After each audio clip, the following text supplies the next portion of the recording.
So when someone like my wife, who doesn't even really care about hockey, much less this hobby, suggests that I make a video, why not?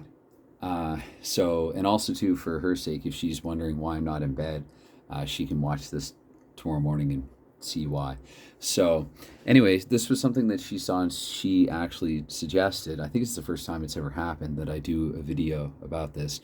And I was going to wait, but it's not my strength. So what I'm going to try to do here, actually, I want to revisit the protected starting lineups, or just the protected list, I guess, for each of the original 6 teams. Also got a couple of comments there. Thank you, Glenn, about Hockey Bones, and it just got me thinking again about the game and this project that I have upcoming with the game, which I insist I will not rush to, although quite obviously I'm quite enthusiastic about it.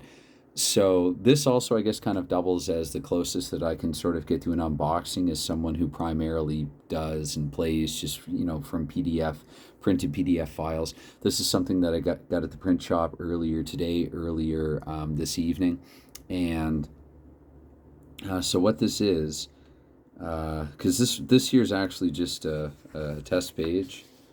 And make sure that I get this all out here in one fell swoop. I guess I can just move this away. So this one here up top, this is a test page, as I normally get, and decided to get the test page even in color this time, and just decided to keep it and pay for it because why not, right? And so what these actually are, hopefully they're taking well, they're keeping well here. These are stickers. And what I'm going to do is take these original 6 stickers and actually attach them to the Hockey Bones cards for the starting. I keep saying the starting lineups. That's kind of what they are, though. By the time actually that I get to the end of the draft, some of these protected players, depending on how well and how early and how lucky a team gets in the redraft of the original 6 of the rest of the league, some of these protected guys might not actually be in the starting lineup, might not be on line 1.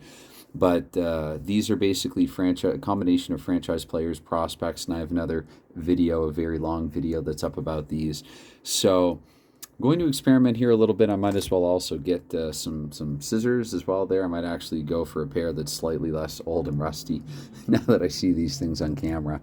And I'm going to try to cut these out, I guess, and adhere them. And there's a mosquito bite that I got earlier that I had to scratch out moments before getting on camera, I guess. But it's one of those things too, I scratched it and I didn't even realize that I'd scratched it that hard. That happens to me sometimes.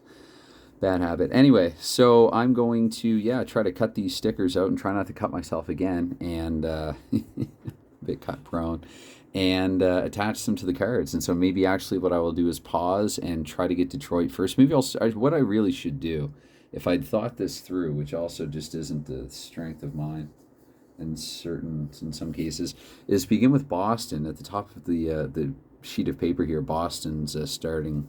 Again, the players that have been protected for the Boston Bruins. So I'll be right back with that. So quick update here. I actually took my line cutter to these. I'll use scissors for the rest. And these are printed on transparent paper actually, so I don't think I have to cut them down to the exact shape or size of the logo. Of course, white paper on a white card would suffice there, but I given that this is like a dollar store line cutter, is only a few dollars. Even if I've kind of abused it too much and it doesn't last too much longer from here on in, given all the use that I've gotten out of it already and how cheap it was, I mean, if it's just something that I have to replace here and there, then I'm completely fine with that. I think I've definitely gotten my money's worth out of it already. But anyway, I'll be back with Boston's protected players. And actually, I mean, this video will be way too long if I do this for every single one, but this is kind of the idea that I had in mind. So I'll do a little live experiment here, hopefully not ruin the Jerry Cheevers card in the process, but this is going to be a live stickering. So let's see if I'm able to. Okay, so my idea that I had actually would be this space right here on the card. And we'll go just to the right of the goals against average and try not to cover up the team. And I'm not too worried about it being super perfect, but it just kind of fell into place there. So there you go. That's Jerry Cheevers for Boston. Hopefully that's not too big or too obnoxious there. I mean, I think it would be nice to have something like that showing on camera there for Cheevers. I guess for the goaltenders, I could put it over there with the players the block, actually. Or I might have to put it over there. Can't really think of where else other than to maybe do like what I did with the fictional 6 there for the O5 project, and that would be to put it, at the bottom of the card or something like that. I also want to show as well that, again, these are separate stickers that I'm attaching to these cards. So this is not Hockey Bones. This is me. When you get Bones, the cards, they come like this. And yeah, I'm doing this. I'm the one with my homemade NHL stickers here, adding to them. So there's Jerry Cheevers there for Boston, and there's Bobby Orr.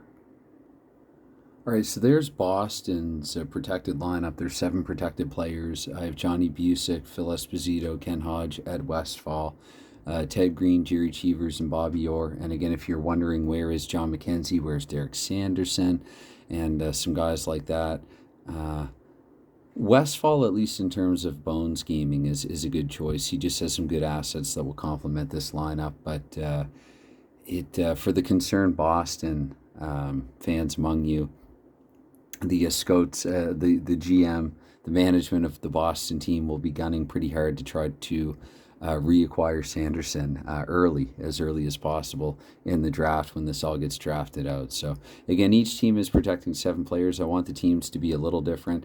I realize too the stickers, they're not perfectly even, and then some of them like Ted Green, I don't even know if that would fit in the top right corner. I'll try it with another one, but this is my first go through with it, kind of experimenting. I know if I'm trying to peel the Cheevers one off, because I thought maybe I'd put the Cheevers one over here. That's not going to happen. That'll probably destroy part of the card if it does. And Busick there, I put it just to the right of his name. I tried to peel his a little bit too. So anyway, I think I'd still, even if they're not perfect, I think I'd still rather have them on the cards than not.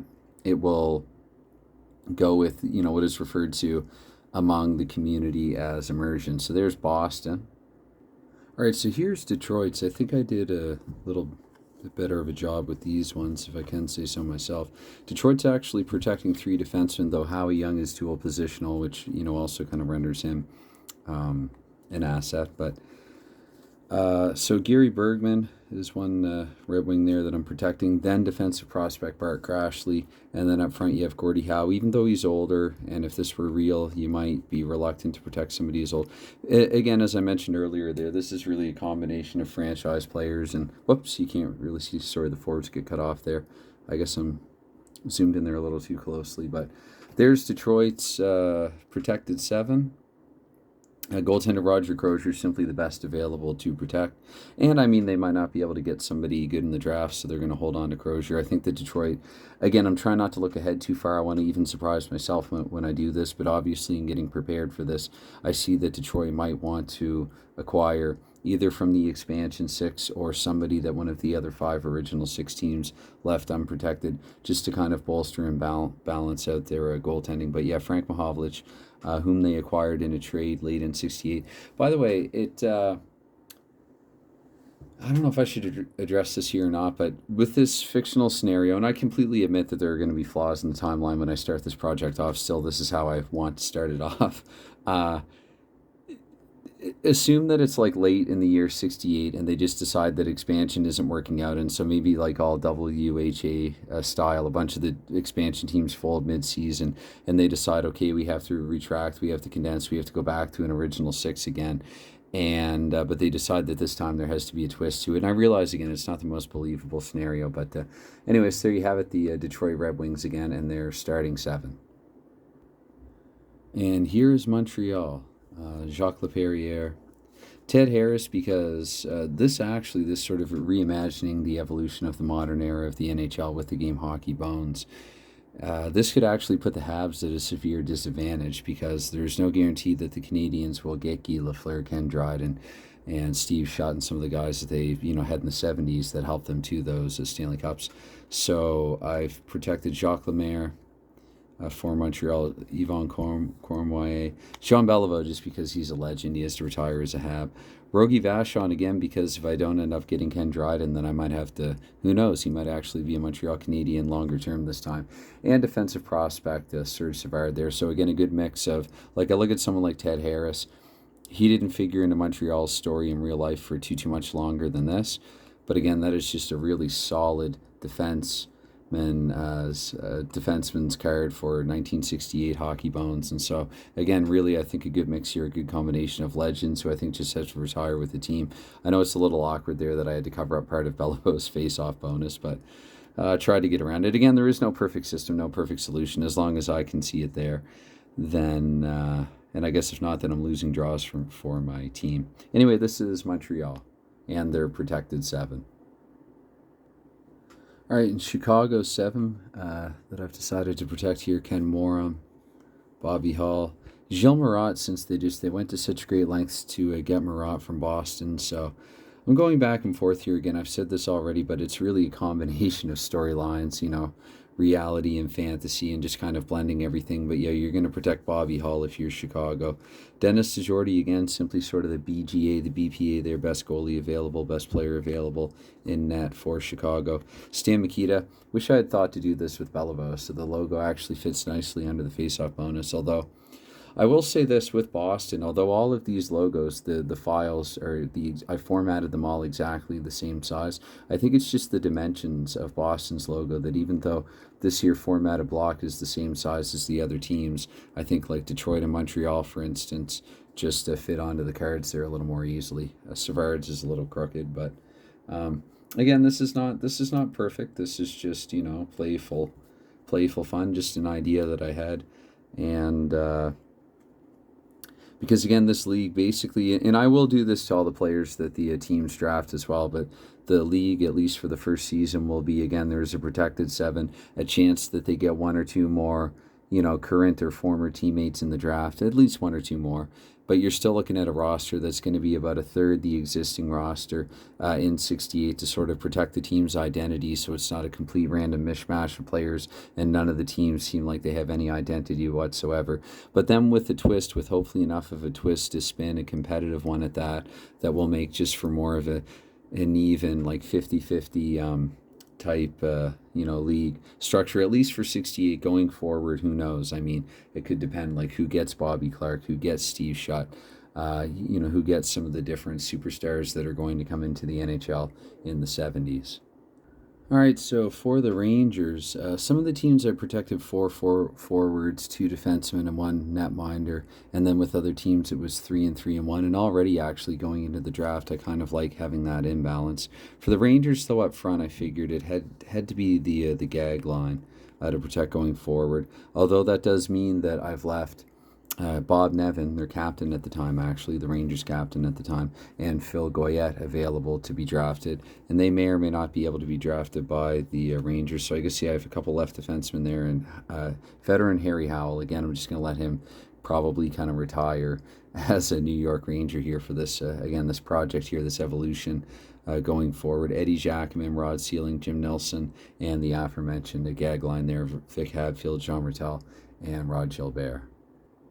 And finally, last but not least, I guess the Toronto Maple Leafs, and I'll lead with the change of a protected player. I decided that if this were real, Toronto wouldn't care that I am a fan of Larry Hillman. They're probably going to let the longtime legendary Alan Stanley actually play, possibly alongside Tim Horton. We'll see what happens actually when I get the entire rosters drafted, but he's going to be allowed to sort of play out the string and retire as a Toronto Maple Leaf likely. Stanley is 41 years old, actually, in 1968. Of course, Bauer is 43, so you have about 120 years in the back end here for Toronto, and therefore they are more youthful up front, although Ullman had quite an established career by this point. Henderson was a prospect on his way up, acquired late in 68 as a trade. Ron Ellis was 23 at the time, and Dave Keon is the 7th man protected. So 2 centers, 2 wings, 2 defense, and 1 goaltender there for the Maple Leafs. I guess I could center that a little better.